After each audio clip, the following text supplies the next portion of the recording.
اللہ تعالیٰ اس رات کی رحمتیں برکتیں ہمیں نصیب فرمائے۔ اصل میں اللہ نے بخشش کے بہانے رکھے ہیں، کوئی شرابی ہے، کوئی زانی ہے، کوئی قاتل ہے، کوئی ماں باپ کا نافرمان ہے، کوئی مشرک ہے، کوئی متکبر ہے، کوئی سود خور ہے، کوئی رشوت خور ہے۔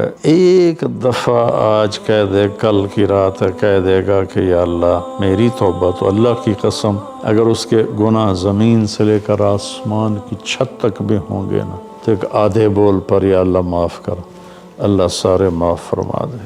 اس وقت پاکستان میں لاکھوں افراد غذائی قلت کا شکار ہیں، جن کی مدد کے لیے مولانا طارق جمیل فاؤنڈیشن ہر ماہ راشن تقسیم کرنے کا اہتمام کرتی ہے۔ تو آپ سے گزارش ہے کہ آپ اس ماہ رمضان میں اپنی زکوٰۃ، خیرات اور صدقات MTJ فاؤنڈیشن کو دیں اور لاکھوں لوگوں کی بھوک کو مٹانے کا ذریعہ بنیں۔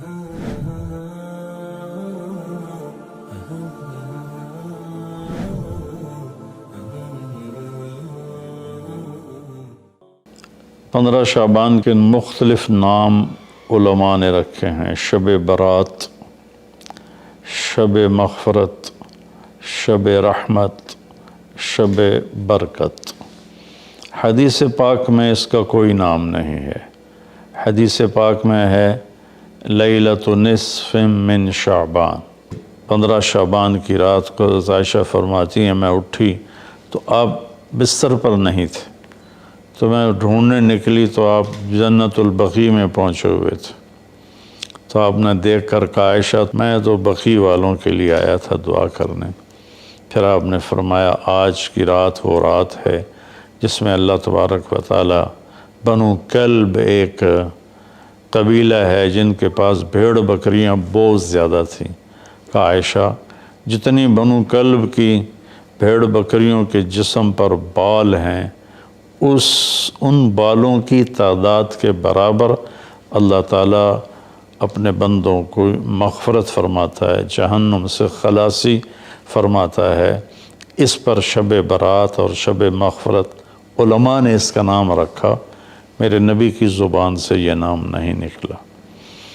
تو اس کی یہ فضیلت ہے کہ اس میں اللہ تعالیٰ کی طرف سے بخشش کا نزول ہوتا ہے۔ باقی یہ جو کہتے ہیں کہ اس میں فرشتہ اترتا ہے اور سارے سال کا بجٹ بتاتا ہے اور سارے سال کے واقعات، یہ کسی حدیث میں میری نظر سے نہیں گزرا۔ سورہ دخان میں فیہا یفرق کل امر حکیم کا جو آیت آتی ہے تو اس سے پہلے کی آیت شب برات کی نفی کرتی ہے، انا انزلناہ فی لیلۃ مبارکۃ، کہ ہم نے اس سے مبارک رات میں اتارا قرآن پاک۔ تو قرآن پاک تو لیلۃ القدر میں اترا ہے، تو اگر کوئی کسی قسم کے اعلانات ہوتے ہیں تو پھر شب قدر میں ہوتے ہیں، اس رات میں نہیں ہوتے۔ دوسرا یہ ہے کہ اس کے روزے اور بندگی کے بارے میں، شب قدر کی اللہ کے واسطے میری بات دھیان سے سنو، اللہ کی قسم کوئی خاص عبادت میرے نبی نے نہیں بتائی، لیلۃ القدر کی کوئی خاص عبادت میرے نبی نے نہیں فرمائی۔ حضرت عائشہ رضی اللہ عنہ نے پوچھا یا رسول اللہ اگر مجھے لیلۃ القدر نصیب ہو تو میں کیا کروں؟ کہا یہ دعا پڑھو، اللہم انک عفو تحب العفو فاعف عنی، اللہ تو معاف کرنے والا ہے، معافی کو پسند فرماتا ہے، مجھے معاف فرما۔ تو میرے نبی کی عبادت وہی 11 رکعت تہجد کے نوافل تھے، چاہے وہ شب قدر تھی، چاہے وہ شب برات تھی، چاہے وہ شب جمعہ تھی۔ تو اب اس کے نام پر لوگوں نے کیا کیا خرافہ، چونکہ ہم قرآن اور حدیث سے نہیں جڑے، کتابیں لکھی ہوئی ہیں، کس نے لکھی، اس کی سند کیا ہے، اس کی تمیز ہی کوئی نہیں ہے، تو وہ پھر بہت ہی زیادہ 4 رکعت پڑھو، پہلی رکعت میں یہ پڑھو، دوسری میں یہ پڑھو، تیسری میں یہ، چوتھی میں یہ سب بدعات ہیں، ان کا کوئی تعلق نہیں میرے نبی کے کسی بھی فرمان سے۔ میرے نبی نے صرف عبادت کا فرمایا ہے، عبادت، تو شب قدر میں بھی کوئی خاص عمل نہیں۔ اور دوسری بات یہ کہ اگر آپ نے عبادت کرنی ہے تو مسجد نہیں گھر، مسجد نہیں گھر، مسجد نہیں گھر۔ میرے نبی نفلی بندگی گھر میں ادا فرماتے تھے۔ اب شب برات میں صلاۃ تسبیح کی جماعت ہو رہی ہوتی ہے، یہ کتنی بڑی نادانی کی بات ہے۔ نفلوں کی تو جماعت ہی نہیں ہوتی، تو یہ صلاۃ تسبیح کی جماعت کروا رہے ہوتے ہیں۔ تو میرے بھائی بہنوں، اس رات میں کوئی بندگی عبادت مخصوص نہیں۔ ہاں، آپ تہجد کے نوافل پڑھیں، ساری رات پڑھیں، آپ قرآن کی تلاوت کریں، ساری رات کریں، آپ اللہ کا ذکر فرمائیں، ساری رات فرمائیں، آپ دعا مانگیں، چاہے ساری رات مانگیں۔ یہ مخصوص اعمال یہ ہیں: نماز، تلاوت، ذکر اور دعا، اور آنسوؤں کے ساتھ۔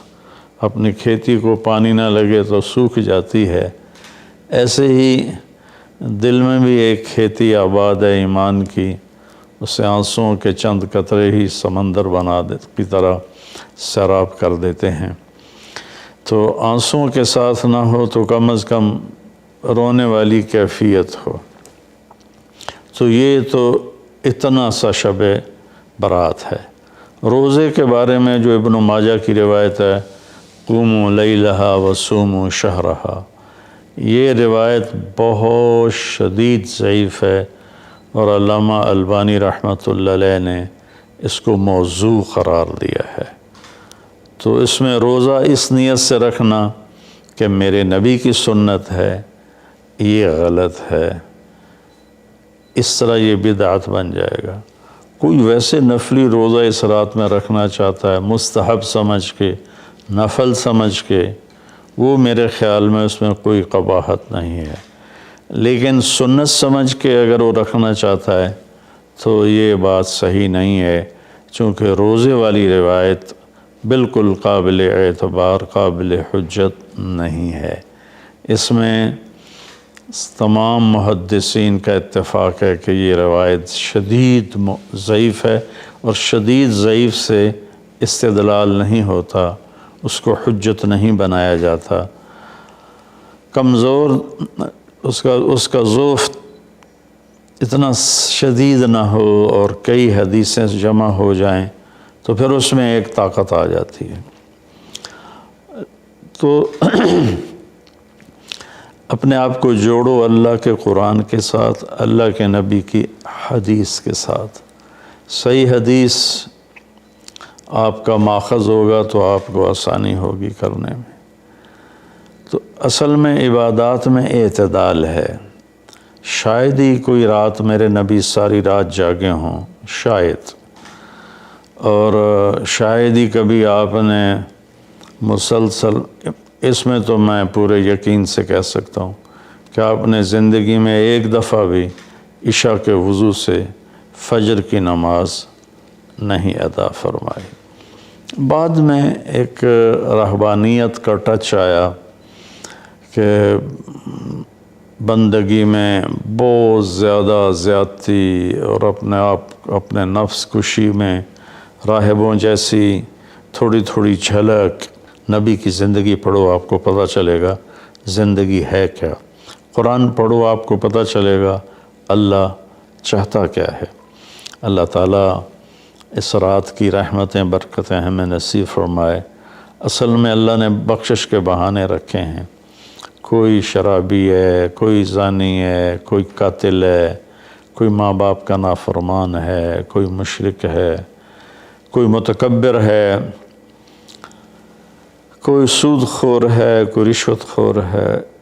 ایک دفعہ آج کہہ دے، کل کی رات ہے، کہہ دے گا کہ یا اللہ میری توبہ تو اللہ کی قسم اگر اس کے گناہ زمین سے لے کر آسمان کی چھت تک بھی ہوں گے نا تو ایک آدھے بول پر یا اللہ معاف کر، اللہ سارے معاف فرما دے۔ سبحان اللہ۔ آگے جملہ بڑا خوبصورت ہے، ولا بالِ، اس میں تکبر ہے، ولا بالِ، ہمیں کسی چیز کی کوئی پرواہ نہیں۔ تو کسی نافرمان کو حقیر نہ جانو، اور کبھی اپنی نیکی پہ تکبر نہ کرو۔ اور ایک جرم اور بھی ہے جو میں کہتے 30 سال ہو گئے، فرقہ واریت سے توبہ کرو۔ اپنے فرقے پہ جمے رہو، لیکن دوسروں سے نفرت، سلام بھی نہ کرنا، جنازہ بھی نہ پڑھنا، حرم شریف میں جا کر بھی نمازیں نہ پڑھنا۔ اچھا اللہ کے واسطے آج بہت اویئرنیس ہو چکی ہے، تو مہربانی کرو، امت بنو، محبت کرو، ایک دوسرے سے ملو جلو، ہم امت بن کے چلیں۔ اختلاف رائے کے فیصلے آخرت میں ہو جائیں گے۔ قل کل یعمل علی شاکلتہ فربکم اعلم بمن هو اہدی سبیلا۔ ایسی اس میں جو دیگیں چڑھائی جاتی ہیں، خیرات کی جاتی ہے، یہ بھی بدعت، سنت سمجھ کے کوئی کرے گا تو بدعت ہے، ویسے فی سبیل اللہ کوئی دیکھ کرنا چاہتا ہے تو ٹھیک ہے۔ اللہ تعالی ہمیں عمل کی توفیق بخشے۔ اس وقت پاکستان میں لاکھوں افراد غذائی قلت کا شکار ہیں، جن کی مدد کے لیے مولانا طارق جمیل فاؤنڈیشن ہر ماہ راشن تقسیم کرنے کا اہتمام کرتی ہے۔ تو آپ سے گزارش ہے کہ آپ اس ماہ رمضان میں اپنی زکوٰۃ، خیرات اور صدقات MTJ فاؤنڈیشن کو دیں اور لاکھوں لوگوں کی بھوک کو مٹانے کا ذریعہ بنیں۔